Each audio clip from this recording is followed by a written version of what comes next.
Hello everyone. Today we are going to find the member forces in this cantilever indeterminate truss. First we have to find the degree of static indeterminacy. This is the formula to find that in the cantilever truss. M is the number of the members. There are three members AD, BD and CD. We should not consider AB and BC as the members because these are the fixed ends in the cantilever truss. So M is 3, J is the number of the joints. There is only one joint, that is joint D. We should not consider A, B and C as the joints because these points are in the fixed end. For the degree of static indeterminacy, we will get 1. Out of these three, we have to remove any one of the member force. I am going to remove FAD. You can see that I have removed that. Now let us draw the coordinates diagram. In this analysis, there is only one coordinate because we have released only FAD. Let us assume that FAD is the tensile. Finally, if we get a negative value, that means our assumption is incorrect. Then FAD would be compressive. We know that this is the formula we are using in the flexibility matrix method. In this analysis, there is only one coordinate. So inside these all of the four matrices, there will be only one member. P1 will be FAD. In this truss, there is no external deflection, so delta will be 0. Since there is only one member inside the matrices, we can take the members outside of the matrices. Delta inverse will be 1 upon delta. So we have simplified this as a small formula. Using this, we can find FAD. Now we have to make this table. In the table, first we have to enter all of the members. Then we have to find the values of P. Those are the member forces values in the released structure. Let us take the joint D and find the member forces. If this angle is 45 degree, this angle also should be 45 degree because here we have 90 degree.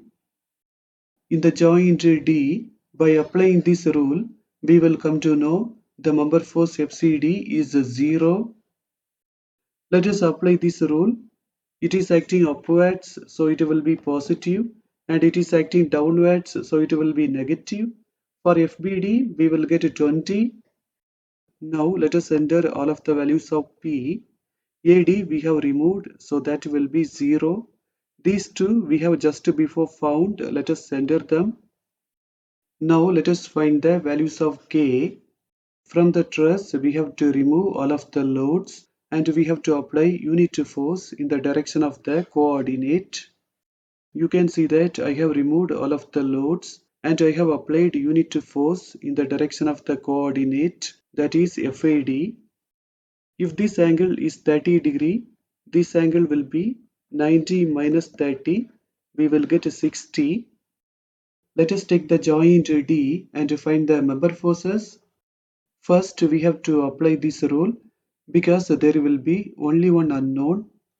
We have to resolve FCD in the horizontal direction. To keep it horizontal, we need this angle. So with the FCD, we have to multiply cos 45. Since it is acting towards the right side, it will be positive. We have to resolve the unit force in the horizontal direction. To keep it horizontal, we need this angle. This angle will be 90 minus 60. So it will be 30. So with the unit force, we have to multiply cos 30. Since it is acting towards the left side, it will be negative. For FCD, we will get this. Now let us apply this rule. We have to resolve the unit force in the vertical direction. To keep it vertical, we need this angle. So with the unit force, we have to multiply cos 60. It is acting upwards, so it will be positive. Also, we have to resolve FCD in the vertical direction. To keep it vertical, we need this angle. So with the FCD, we have to multiply cos 45. Since it is acting upwards, it will be positive. FBD is acting upwards, so it is also positive. We can apply the value of FCD. Finally, for FBD, we will get this. Let us enter all of the values of K. Then we have to enter the length of the members. Length of BD is given in the question as 4 meter. Let us take this triangle. In this triangle, sin 30 will be equal to the opposite side 4 meter upon the hypotenuse side AD. In this way, for AD, we will get 8 meter. Now let us take this triangle. In this triangle, sin 45 will be equal to the opposite side 4 meter upon the hypotenuse side CD. In this way, for CD, we will get 5.657 meter. Let us enter all of the lengths. Then we have to find pKl and k square L. We will get these values. We have to add these, we will get this, and we have to add these, we will get this. This is the formula to find delta L, and this is the formula to find delta. We have found the summation of pKl and summation of k square L. We can apply both of them. In the question, nothing is mentioned about the area or the Young's modulus, so we can assume that both of them are common for all of the members. In this case, we can simply enter as AE. In this one, we can apply both of them. No need to apply AE because it will be eliminated. For P1, we will get a positive value. That means our assumption is correct. FAD is tensile. Then using this formula, we can find the final member forces.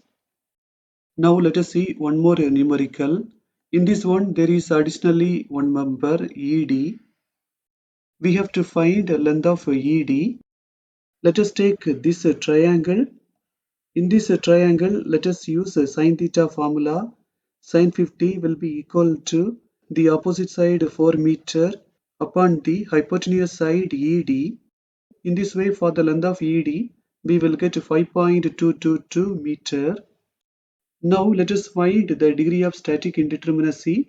We know that M is the number of the members 1, 2, 3, 4, and J is the number of the joint only 1.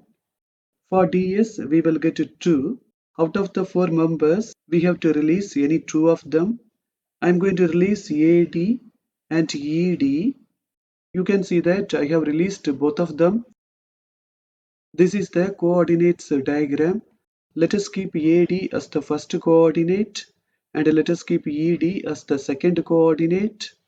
Let us assume that both of the member forces are tensile. Since there are 2 coordinates, the size of the P matrix, delta matrix and delta L matrix will be 2 cross 1. There will be 2 rows and 1 column. The size of the delta matrix will be 2 cross 2. There will be 2 rows and 2 columns. FAD is our first coordinate, so P1 will be FAD. FED is our second coordinate, so P2 will be FED. Delta 1 and delta 2 will be 0. Now let us see how to form delta L matrix and delta matrix. Now we have to make this table. In the table, first we have to enter all of the members and then we have to enter all of the lengths. We have to find the values of P. Those are the member forces in the released structure. Let us take the joint D and find the member forces. In the first numerical itself, we have calculated both of the member forces. We can apply both of them. AD and ED we have released, so the member force in both of them will be 0. Now we have to find the values of K1. We have to remove all of the loads from the truss and we have to apply unit force in the first coordinate. When we do that, we should not consider the member force in ED because that we have released.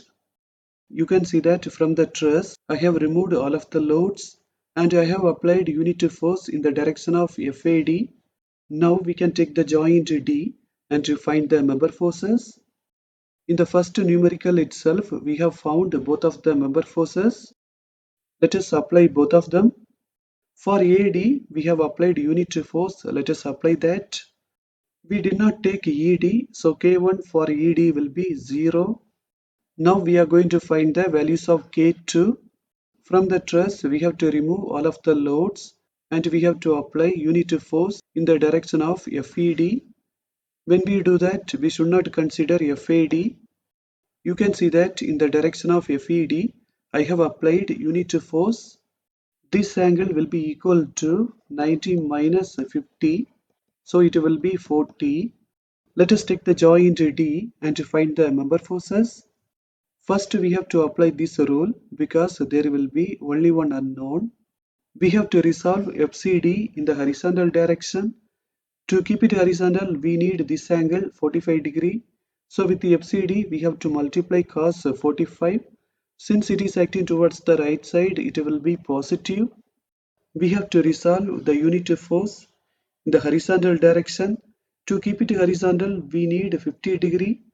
So with the unit force, we have to multiply cos 50. Since it is acting towards the left side, it will be negative. For FCD, we will get this. Let us apply this rule. We have to resolve the unit force in the vertical direction.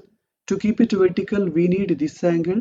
So with the unit force, we have to multiply cos 40. Since it is acting upwards, it will be positive. We have to resolve FCD in the vertical direction. To keep it vertical, we need 45 degree. So with the FCD, we have to multiply cos 45. Since it is acting upwards, it will be positive. FBD is acting upwards, so it is also positive. We can apply the value of FCD. Finally, for FBD, we will get minus 1.409. Let us enter all of the values of K2. These two just before we have calculated. For ED, we have applied unit force. We did not consider AD. So K2 for AD will be 0. Then we have to calculate these. We will get these. We need to find the summation of these. We will get these values. This is the formula to find delta 1L. This is the formula to find delta 2L. This is the formula to find delta 11. This is the formula to find delta 21 and delta 12. And finally, this is the formula to find delta 22. Inside these two matrices, let us apply the values.